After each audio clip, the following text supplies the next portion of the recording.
আমাদের বাড়ির পেছন দিকে ওই শ্মশানের পাশ দিয়ে সুভাষপল্লী যাওয়ার রাস্তায় একটা মাঠ আছে, আনন্দময়ী ক্লাব। ওইখান দিয়ে আসছিলাম, ওই নাটক দেখতে যাব লিপিকাতে আজকে, বা মানসী নাটক আছে। ওমা দেখি এটা মেলার আয়োজন হয়েছে দিব্যি, আর এখনো উদ্বোধন হয়নি, তার ব্যবস্থা চলছে।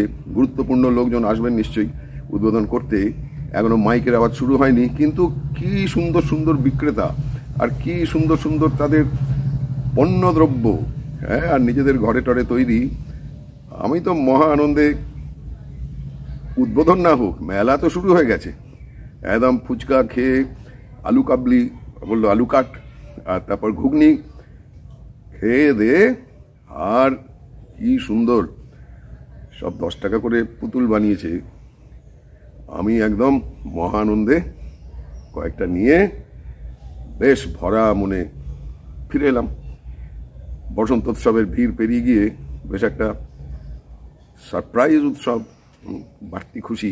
ভালো, সবাইকে একটু খুশিটা ভাগ করে নিই।